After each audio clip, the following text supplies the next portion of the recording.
Bonjour, aujourd'hui dans ce tutoriel de HTML5, nous allons voir une des manières de faire un CV.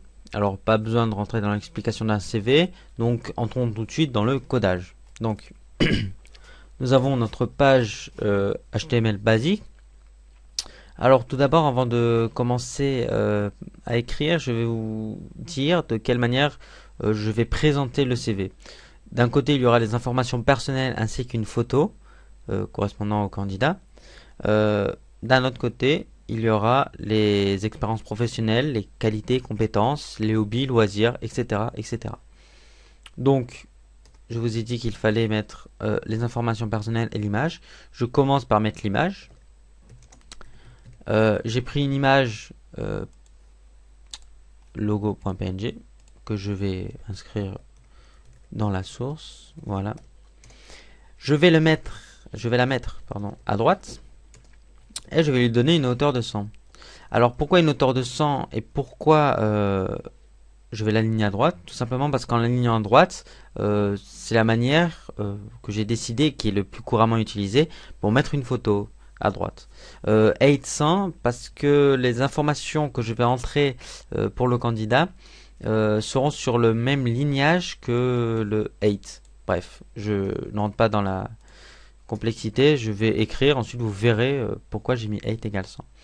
Donc je vais mettre toutes les informations dans une balise P, une sorte de repérage, et cela permet aussi d'avoir un seul ligne entre le paragraphe, ce qu'il y a avant et après le paragraphe. Donc je vais mettre d'abord le nom du candidat, donc un nom très commun, Jean Dupont. Je vais mettre un slash br, bien sûr pour aller à la ligne, hein. Je vais le copier étant donné qu'on va l'utiliser plusieurs fois. Ensuite je mets l'âge du candidat. Par la suite l'adresse. Cet ordre est plutôt, je dirais, logique, donc à le respecter ou pas selon vos envies. De la Bastille. Ensuite, il faut mettre l'adresse mail, gmail.com. Voilà. Ensuite, le numéro, pour finir. Voilà, comme ceci. Donc là, nous avons les informations personnelles qui ont été rentrées, ainsi que l'image qui a été insérée. Donc, sans plus tarder, regardons ce que cela donne sur Google Chrome. Donc, vous pouvez voir que tout a été affiché. Et il y a aussi l'image qui est sur la même ligne que le logo. C'est pour ça que j'avais mis 8 égale 100. Ça permet d'avoir une rigueur et c'est vrai que c'est plus plaisant à l'œil de voir ça que de voir un petit décalage entre les deux. Donc voilà, nous avons affiché les informations personnelles du candidat. Ensuite, je vais centrer et faire un nouveau paragraphe pour la suite. Donc je vais mettre un petit espace pour avoir un certain espacement. C'est plus agréable lorsqu'il y a de l'espace. Donc ce qu'il faut marquer ensuite, le center, comme je viens de vous le dire. Donc nous allons pour ce CV mettre tout au centre. Voilà. Donc la première chose à mettre, c'est la chose concernant les aptitudes personnelles, c'est-à-dire les compétences, tout ce que vous avez acquis, aptitudes et compétences personnelles. Voilà, dans des balises bold pour bien mettre en valeur et distinguer les différentes parties. B comme ceci. Ensuite, des espaces pour, encore je le répète, aérer. Et ensuite, vous pouvez marquer vos aptitudes personnelles. Donc, dans le cadre du CV qui concerne l'informatique, pour ce CV, j'ai des petits conseils à mettre. La bureautique que vous pratiquez, le système d'exploitation que vous traitez, les logiciels que vous utilisez, maîtrisez, et bien sûr les langages de programmation que vous connaissez, que vous maîtrisez bien. Étant donné que si vous marquez quelque chose que vous connaissez mais que vous ne maîtrisez pas, ça ne sert à rien. Donc commençons avec le langage de programmation. maîtriser. Voilà, donc j'abrège un peu et je marque ça. Ensuite, les systèmes d'exploitation sur lesquels vous pouvez travailler. Système d'exploitation. Alors, les principaux sont Windows, Linux, que vous devez certainement connaître, et Mac. Voilà, comme ceci. Voilà, donc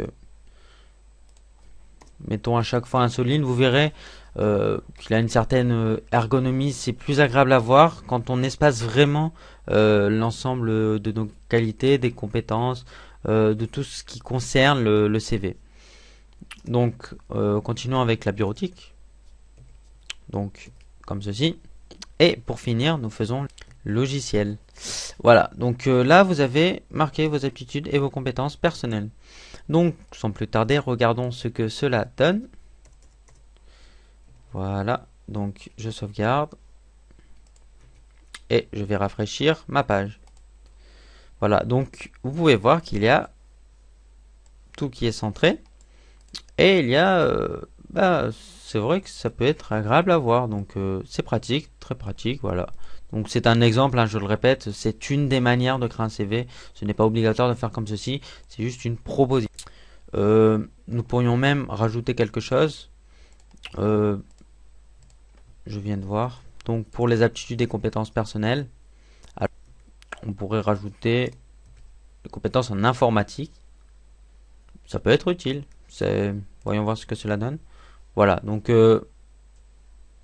la principale chose de quoi on parle, un genre de sous-compétences, sous-aptitudes, et nous avons l'explication. Donc, continuons avec les autres compétences que vous disposez. Alors, vous pouvez mettre, par exemple, ce qui est du social, c'est-à-dire humainement parlant, comment vous en sortez au niveau des gens, des personnes. Voilà. De même, vous avez organisationnel. Si vous êtes un leader, si vous savez vous coordonner avec une équipe, être capable de vous adapter. C'est utile en informatique. Bon, c'est un CV d'informatique, donc nous traitons que d'informatique, bien sûr. Donc je vais direct marquer. Nous n'allons pas tout écrire. C'est un peu long, pardon. Et voyons voir maintenant ce que cela donne. Voilà, donc vous pouvez voir que c'est très pratique et c'est intéressant de voir ça. D'ailleurs, je viens de voir que j'ai fait une faute orthographe.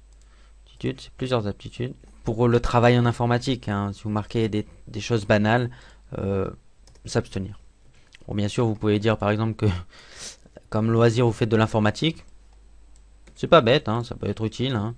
Si vous faites tout le temps de l'informatique, la personne se dira qu'elle est passionnée et donc aura plus tendance à faire confiance. Voilà. Voilà donc le CV. Voyons ce que cela donne. Voilà, nous avons une bonne hiérarchie, claire, nette, bien espacée. Nous voyons des phrases courtes, explicites, on comprend bien. Pas trop de baratin, simplement nous marquons ce que nous faisons. Voilà, exactement. Voilà, donc c'est une des manières de faire un CV. J'espère que vous vous en inspirerez et que cela pourra vous aider, bien sûr, pour avoir un entretien d'embauche ou je ne sais quoi, etc., etc. Donc voilà. Bon, bien sûr, ce n'est pas très très beau à voir étant donné que nous n'avons traité ici que du HTML5, car c'est le but de cette formation. Travaillant sur l'HTML5, vous pouvez faire mieux avec en introduisant d'autres langages de programmation. Je pense notamment au CSS qui permet d'embellir votre page web. Un exemple. Voilà donc sans CSS3 avec CSS3. C'est vrai que c'est plus agréable et c'est vrai que on peut considérer cela comme indispensable. Pourtant, je n'ai rien changé, il y a toujours le même contenu. Simplement, la mise en page est différente. Voilà. Donc, j'espère vous avoir aidé à faire votre CV et j'espère qu'il vous le sera utile. Merci.